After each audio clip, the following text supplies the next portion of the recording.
സാറേ, ഈ ഓണത്തിൻ്റെ ആലസ്യമൊക്കെ ഒന്ന് കഴിഞ്ഞ് ആളുകളൊന്ന് ഉണർന്നു വരികയാണ്. അപ്പോൾ നമുക്ക് പ്രേക്ഷകർക്ക് മുമ്പിലേക്ക് കഥയമ്മയുടെ പുതിയൊരു എപ്പിസോഡ് നൽകാമെന്നാണ് കരുതുന്നത്. സാർ, എൻ്റെ ഒരു സംശയം, ഈ ആൻഡമാൻ നിക്കോബാർ ദ്വീപിൻ്റെ തലസ്ഥാനം പോർട്ട് ബ്ലെയർ ഇപ്പോൾ BJP സർക്കാർ അതിൻ്റെ പേര് മാറ്റുന്നു, ശ്രീ വിജയപുരം എന്നാക്കി മാറ്റുന്നു. അപ്പോൾ ഇത് ചോള രാജവംശവുമായി ബന്ധപ്പെട്ടതാണെന്നൊക്കെ പറയുന്നുണ്ട്. ഇത് നമ്മുടെ പൈതൃകവുമായി ചേർന്നാണെന്ന് പറയുന്നത്. പക്ഷേ വ്യക്തത എവിടെയൊന്നും കിട്ടുന്നില്ല. നമുക്ക് കഥയമ്മയിലൂടെ അതൊന്ന് വിശദീകരിച്ചു കൊടുത്തൂടെ? ചെയ്യാം. പോർട്ട് ബ്ലെയറിൻ്റെ പേര് മറ്റേ ലെഫ്റ്റനൻറ്റ് ആർച്ചിബാൾഡ് ബ്ലെയർ എന്ന് പറഞ്ഞൊരു ബ്രിട്ടീഷ് ഈസ്റ്റ് ഇന്ത്യ കമ്പനിക്ക് വേണ്ടി സർവേയർ ആയിരുന്ന, കമ്പനിയുടെ സർവേയർ ആയിരുന്ന ആളാണ് ആർച്ചിബാൾഡ് ബ്ലെയർ. അപ്പോൾ ഈ സ്ഥലം കണ്ടുപിടിച്ചു എന്നൊക്കെ പറഞ്ഞിട്ട് ആർച്ചിബാൾഡ് ബ്ലെയറിൻ്റെ പേരിലാണ് പോർട്ട് ബ്ലെയർ എന്ന് പറഞ്ഞ പേര് നിൽക്കുന്നത്. കൊളോണിയൽ അവശിഷ്ടമാണ്, 18ാം നൂറ്റാണ്ടിലെ ആളാണ് അദ്ദേഹം. അപ്പോൾ ബ്ലെയർ 1789 ഈ ആൻഡമാൻ നിക്കോബാർ ഐലൻഡിൽ അതൊരു പീനൽ കോളനിയാക്കി. പീനൽ കോളനി എന്ന് പറഞ്ഞാൽ ഇന്ത്യയിലൊക്കെ ആളുകളെ പല കാര്യങ്ങൾക്ക് ശിക്ഷിക്കുമല്ലോ. ഈ ശിക്ഷ കുറച്ച് കടുത്തതാണെങ്കിൽ ജീവപര്യന്തമൊക്കെ പോലെ അത് ലോകത്തിൻ്റെ പല ഭാഗത്തും ഇത്തരം ദ്വീപുകളുണ്ട് കേട്ടോ. ബ്രിട്ടീഷുകാർ ഫ്രഞ്ചുകാരൊക്കെ ഉണ്ടാക്കിയിട്ടുണ്ട്. ഈ ശിക്ഷിക്കപ്പെട്ട ആളുകളുണ്ടല്ലോ, അവരെ വലിയ അക്രമകാരികളും വൃത്തികെട്ട ആളുകളും ഒക്കെ ആണെന്ന് പറഞ്ഞിട്ട് മുദ്ര കുത്തിയിട്ട് ഈ മെയിൻ ലാൻഡിൽ നിന്ന് മാറ്റി ഒരു ദ്വീപിൽ കൊണ്ടുപോയിട്ട് പാർപ്പിക്കും. അതാണ് പീനൽ എന്ന് പറഞ്ഞാൽ ശിക്ഷ ആണല്ലോ, പീനൽ ലാൻഡ്. അപ്പോൾ ആ ശിക്ഷാവിധിക്ക് ശേഷം, കോടതി വിധിക്ക് ശേഷം പ്രതികളെ കൊണ്ട് പാർപ്പിക്കുന്ന സ്ഥലമാണ് പീനൽ കോളനി.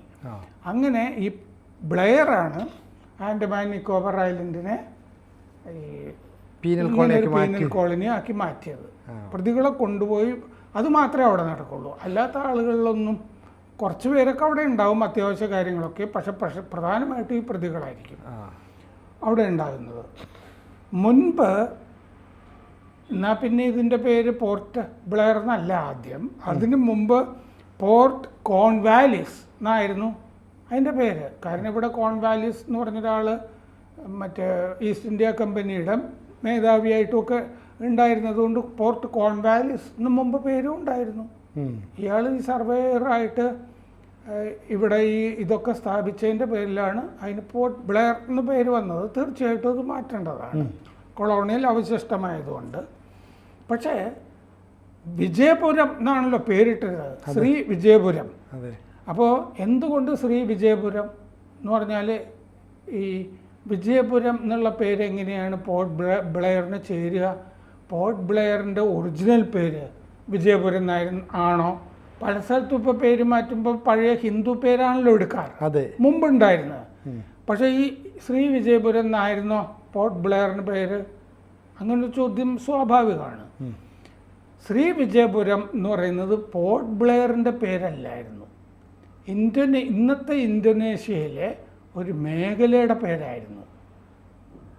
ആ മേഖലയെ രാജരാജ ചോഴനും രാജേന്ദ്ര ചോഴനും അദ്ദേഹത്തിൻ്റെ പിൻഗാമി അവർ രണ്ടുപേരും കൂടി ആക്രമിച്ച് കീഴടക്കി അധിനിവേശം നടത്തി ആ ശ്രീ വിജയപുരം.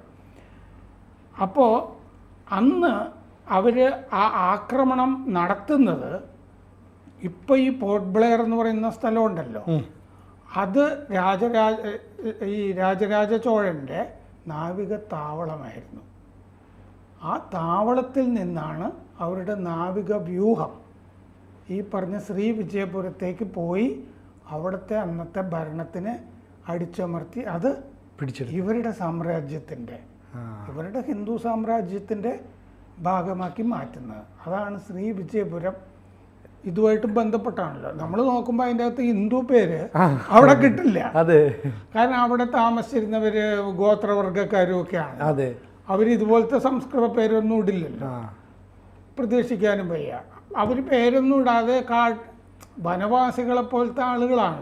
അവരെന്തിനു പേരിടുന്നു? അവരൊരു ദ്വീപിൽ താമസിക്കുന്നു, അവിടെ ബലമൂലാദികളൊക്കെ ഭക്ഷിച്ച് ജീവിക്കുന്നു. എന്തിനാണ്? അപ്പോൾ പേര് പിടിച്ചിരിക്കുന്നത് ഇങ്ങനെയാണ്. ശ്രീ വിജയപുരം എന്ന് പറയുന്നത് നാവികതാവളം ചോഴ സാമ്രാജ്യത്തിൻ്റെ നാവികതാവളമായിരുന്നു പഴയ പോർട്ട് ബ്ലെയർ എന്ന് പറയുന്ന സ്ഥലം. അവിടെ നിന്നാണ് കപ്പലുകൾ പുറപ്പെട്ടത് ഈ സ്ഥലത്തേക്ക്, ശ്രീവിജയപുരത്തേക്ക്. എന്നിട്ട് അത് കീഴടക്കുകയാണ് ഉണ്ടായത്. അങ്ങനെയാണ് പോർട്ട് ബ്ലെയറിനുള്ള ബന്ധം ഈ ചുരുക്കം വാചകങ്ങളിൽ. അപ്പോൾ കഴിഞ്ഞ ദിവസം ഇത് ചെയ്തു കഴിഞ്ഞപ്പോൾ അമിത്ഷാ പറഞ്ഞത് ഇത് ചോഴ താവളമായിരുന്നു എന്ന് അദ്ദേഹം പറഞ്ഞിരുന്നു. ഇന്ന് അത് നമ്മുടെ നയതന്ത്ര താവളമാണ്. ഇതാണ് അമിത്ഷാ പറഞ്ഞത്. അല്ല, ചരിത്രത്തിലേക്ക് നമുക്ക് ഒന്ന് നോക്കാൻ പറ്റിയ ഒരു വാചകമായിരുന്നു ഇത് ചോഴ താവളമായിരുന്നു എന്നുള്ളത്. അതെ, അന്ന് ഈ ചോഴ സാമ്രാജ്യകാലത്ത് ഇത് നാവിക താവളമായിരുന്നു എന്ന് മാത്രമല്ല, അവിടെ നിന്ന് ഇന്ത്യ സമുദ്രത്തിലെ വാണിജ്യ ശൃംഖലകളെ മുഴുവൻ ചോഴന്മാർ നിയന്ത്രിച്ചിരുന്നു. അതുപോലെ സൗത്ത് ഈസ്റ്റ് ഏഷ്യ, തെക്ക് കിഴക്കൻ ഏഷ്യയിലെ മുഴുവൻ വാണിജ്യവും ചോഴന്മാരാണ് നിയന്ത്രിച്ചിരുന്നത്. ആ കപ്പൽ വാണിജ്യം മൊത്തം നമ്മൾ ടെക്സ്റ്റ് ബുക്കുകളിലൊന്നും ഇതൊന്നും അല്ലല്ലോ പഠിക്കുന്നത്. ബ്രിട്ടീഷുകാരുണ്ടാക്കിയ പാഠപുസ്തകങ്ങളൊക്കെയാണ്. ഇങ്ങനെയൊക്കെ ഒരു മാരിടൈം ട്രേഡ് ഇന്ത്യൻ ഓഷ്യനിൽ മുഴുവൻ ഹിന്ദുക്കളുടെ ഉണ്ടായിരുന്നു എന്നൊക്കെ ഉള്ളത് വലിയ വിവരമാണ്. കാരണം ഇന്ത്യൻ ഓഷ്യനിലെ പിന്നത്തെ ട്രേഡ് മുഴുവൻ ഈ മുസ്ലിങ്ങളുടെ പേരിലും ബ്രിട്ടീഷുകാരുടെ പേരിലും ഒക്കെയാണ് കിടക്കുന്നത്. ചോഴന്മാരും ഇതിലുണ്ടായിരുന്നു. അവരാണ് ഒരു കാലത്ത് ഇത് മുഴുവൻ നിയന്ത്രിച്ചിരുന്നത് എന്നുള്ളതിൻ്റെയൊക്കെ ചരിത്രം ഒരെണ്ണം ഞാൻ ഇതിനു വേണ്ടി പുസ്തകം വായിച്ചിരുന്നു. 1983 ജോർജ് ഡബ്ല്യു സ്പെൻസർ എഴുതിയ the politics of expansion, the Chola conquest of Sri Lanka and Srivijaya എന്നാണ്. അപ്പോൾ ശ്രീവിജയ കീഴടക്കിയതിൻ്റെ കൂടി കഥ അദ്ദേഹം പറയുന്നുണ്ട്. ചോഴന്മാർ ശീർഷകത്തിൽ തന്നെ ഉണ്ട് പുസ്തകത്തിൻ്റെ. അതിൽ ഈ കാര്യങ്ങൾ പറഞ്ഞിട്ടുണ്ട്. അപ്പോൾ 7ാമത്തെ നൂറ്റാണ്ടിൽ സുമാത്ര, ഇന്തോനേഷ്യ ഒക്കെ ആണ് ഇതിൻ്റെ ഭാഗങ്ങളായിരുന്നത്. ശ്രീവിജയപുരം, സുമാത്ര ഇന്നത്തെ ദ്വീപുകൾ. സാമ്രാജ്യം ഉണ്ടാക്കിയത് ആ ഭാഗത്ത് ശ്രീവിജയപുരം എന്ന് പറഞ്ഞൊരു സാമ്രാജ്യം ഉണ്ടാക്കിയത് ദപ്പൂന്ത ഹയാങ് ശ്രീ ജയനാസ. അതിനു മുമ്പ് ഇന്തോനേഷ്യൻ പേരുകൾ പോലെയാണ് കിടക്കുന്നത്. ദപ്പൂന്ത ഹയാങ് ശ്രീ ജയനാസ. ആ രാജാവാണ് അവിടെ വലിയൊരു സാമ്രാജ്യം കെട്ടിപ്പടുത്തിരുന്നത്. ആ കാലത്ത് ചൈനയും ഇന്ത്യയും തമ്മിലുള്ള വാണിജ്യ പാത, സമുദ്രപാത, അത് നിയന്ത്രിച്ചിരുന്നതൊക്കെ അദ്ദേഹമായിരുന്നു ആ കാലത്ത്. സുമാത്ര, ജാവ, മലയ ആ പ്രദേശങ്ങളൊക്കെ ഭരിച്ചിരുന്നത് അദ്ദേഹമാണ്. ഈ ജയസേന തെക്ക് കിഴക്കൻ ഏഷ്യയിൽ ഈ ബുദ്ധമതത്തിന് പ്രചരിക്കാൻ വേണ്ട സഹായങ്ങളൊക്കെ ചെയ്തു കൊടുത്തയാളാണ് ഈ രാജാവ് ജയസേന. മലാക്ക, സുന്ദ ഉൾക്കടലുകളാണ് മലാക്കയും സുന്ദയും. ആ ഉൾക്കടലുകൾ വഴി ആണ് ആ ശ്രീവിജയപുരത്തിന് ഐശ്വര്യങ്ങളൊക്കെ ഉണ്ടാവുന്നത്. മഹായാന ബുദ്ധമതത്തിൻ്റെ ഒരു കേന്ദ്രമായിരുന്നു അത്. നളന്ദയില്ലേ, നളന്ദ സർവകലാശാല, ഇവിടുത്തെ നളന്ദ സർവകലാശാലയുമായിട്ടൊക്കെ ബന്ധമുണ്ടായിരുന്നു. എന്ന് പറഞ്ഞാൽ വിജ്ഞാനവുമായിട്ട് സംസ്കാരവുമായിട്ടൊക്കെ ബന്ധപ്പെട്ട് കിടന്ന ഒരു മേഖലയാണ് ശ്രീവിജയപുരം.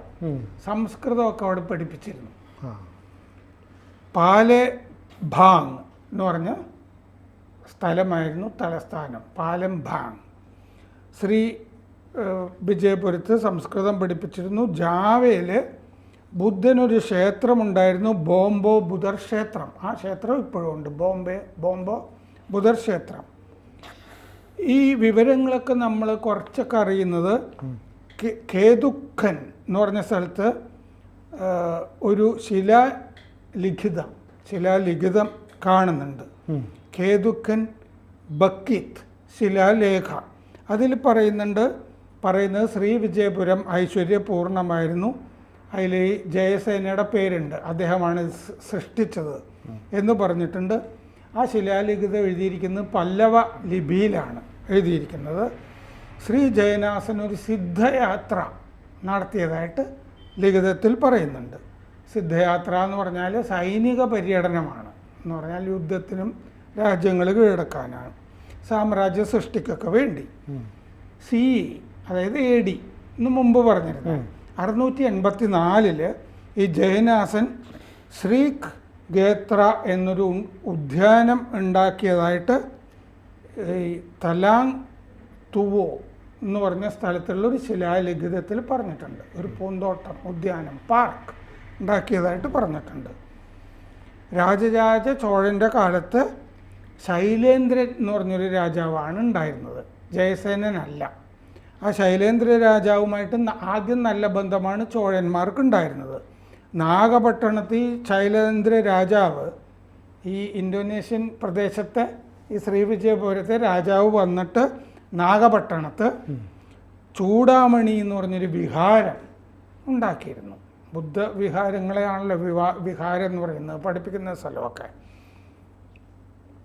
മാരവിജയ തുംഗവർമ്മൻ എന്ന് പറഞ്ഞ 1030 1031 തഞ്ചാവൂർ ശാസനത്തിൽ ശ്രീവിജയപുരത്തിനെ പറ്റി പറയുന്നുണ്ട്. അന്ന് മാരവിജയ തുംഗവർമ്മൻ ആയിരുന്നു ശ്രീവിജയപുരത്തെ രാജാവ് എന്ന് പറഞ്ഞിട്ടുണ്ട്. രാജരാജ ചോഴൻ്റെയൊക്കെ കാലത്ത് മാരവിജയ തുംഗവർമ്മൻ. അപ്പോൾ ഈ തഞ്ചാവൂർ ലിഖിതം, തഞ്ചാവൂർ രേഖ, അത് രാജേന്ദ്ര ചോളൻ ഒന്നാമൻ്റെ കാലത്താണ്. സംഗ്രാമ വിജയ തുംഗവർമ്മനെ ഈ പോർട്ട് ബ്ലെയർ എന്ന് പറയുന്ന ആ സ്ഥലത്ത് നിന്ന് നാവിക വ്യൂഹങ്ങൾ പോയിട്ട് രാജേന്ദ്ര ചോളൻ സംഗ്രാമ വിജയ തുംഗവർമ്മനെ പിടികൂടി ഇവിടുന്ന് ആ നേവൽ എക്സ്പെഡിഷനിൽ. അത് ആ തഞ്ചാവൂർ രേഖയിൽ പറഞ്ഞിട്ടുണ്ട്. 1025 രാജരാജ ചോഴൻ മകൻ രാജേന്ദ്ര ചോഴൻ ഇവർ രണ്ടുപേരും കൂടി നാവിക യുദ്ധത്തിൽ ആ ശ്രീവിജയപുരം ഇവരുടെ സാമ്രാജ്യത്തിൻ്റെ ഭാഗമാക്കിയെന്നും ഈ തഞ്ചാവൂർ ലിഖിതത്തിൽ നിന്ന് കാണുന്നുണ്ട്. അപ്പോൾ ഒരു കാലത്ത് ഇന്ത്യ കേന്ദ്രമാക്കിയിരുന്ന, അല്ലെങ്കിൽ തെക്കേ ഇന്ത്യ തഞ്ചാവൂരുമൊക്കെ കേന്ദ്രമാക്കിയിരുന്ന രാജരാജ ചോഴൻ, രാജേന്ദ്ര ചോഴൻ, അവർ ഒരു കുടുംബത്തിൽ നിന്നുള്ളവർ. അവർ കപ്പലുകളിലൊക്കെ പോയിട്ട് ഒരു നാവിക വ്യൂഹം ചമച്ച് അവിടെ ഇന്നത്തെ ഇന്തോനേഷ്യയിലെ ആ ശ്രീവിജയപുരം കീഴടക്കി. അങ്ങനെ കീഴടക്കിയതിൻ്റെ വിജയ എന്ന് പറയുന്നത് വിക്ടറി ആണല്ലോ. അങ്ങനെ ഇട്ട പേരോ അല്ലെങ്കിൽ നേരത്തെ സാമ്രാജ്യത്തിൻ്റെ പേര് അങ്ങനെയാണെന്നൊക്കെ കാണുന്നുണ്ട്. പക്ഷെ ശ്രീവിജയപുരം എന്നുള്ള പേര് കുറേയും കൂടി അർത്ഥവത്തായി. അപ്പോൾ ആ പേരാണ് ഇപ്പോൾ ഈ കൊളോണിയൽ അവശിഷ്ടം മാറ്റിയിട്ട് നമ്മൾ ഇട്ടിരിക്കുന്നത്. അപ്പോൾ അങ്ങനെ പലയിടത്തും ഇങ്ങനെ പേരുകളൊക്കെ മാറ്റി വരുന്നുണ്ടല്ലേ ഈ കൊളോണിയൽ സംസ്കാരത്തിൻ്റെ അവശിഷ്ടങ്ങളൊക്കെ മാറ്റാനായിട്ട്. അപ്പോൾ എന്തായാലും പോർട്ട് ബ്ലെയർ എന്ന് പറയുന്ന ആ പേര് ഈ ചോള രാജവംശത്തിൻ്റെ നാവിക ചിലർ സവർക്കറുടെ പേരിടണം എന്നൊക്കെ പറഞ്ഞിട്ട് അങ്ങനെയുണ്ട്, കേന്ദ്രത്തിന് എഴുതുകയൊക്കെ ചെയ്തിരുന്നു. അത് പരിഗണിക്കാം എന്നൊക്കെ പറഞ്ഞിരുന്നു. അപ്പോൾ സവർക്കറുടെ പേരുമൊക്കെ പരിഗണിച്ചിട്ടൊക്കെ ഉണ്ടാവും ഈ കാര്യത്തിന് വേണ്ടി. അദ്ദേഹം അവിടെ സെല്ലുലാർ ജയിലില്ലേ, യൗവനം മുഴുവൻ ഹോമിച്ചതാണ്. അതെ, ഏകാന്ത തടവിലും ഒക്കെ കുറെ കഴിഞ്ഞല്ലോ അല്ലേ. അതെ, മാത്രമല്ല സവർക്കറുടെ പേരിൽ വല്ല സവർക്കർ പുരെന്നോ മറ്റോ ഇട്ടിരുന്നെങ്കിൽ ഈ കപട മതേതരവാദികളുടെ കുരു നന്നായിട്ട് പൊട്ടുമായിരുന്നു. അങ്ങനെയും കൂടി ഉണ്ട്. എന്തായാലും സർക്കാർ എടുത്ത ഈ തീരുമാനം വളരെ നല്ല ഒരു കാര്യമായിട്ടാണ് സാറിൻ്റെ ഇപ്പോൾ ഈ ഒരു വിശദീകരണത്തിലൂടെ മനസ്സിലാകുന്നത്. എന്തായാലും കഥയമമ്മയിലൂടെ ഇതിൻ്റെ ഉള്ളുകളികളാണ് പ്രേക്ഷകരെ നമ്മൾ പങ്കുവച്ചത്. കൂടുതൽ വാർത്തകളും വിശേഷങ്ങളും നിങ്ങളിലേക്ക് എത്താൻ ABC മലയാളം സബ്സ്ക്രൈബ് ചെയ്യുക, ബെൽ ബട്ടണും അമർത്തുക.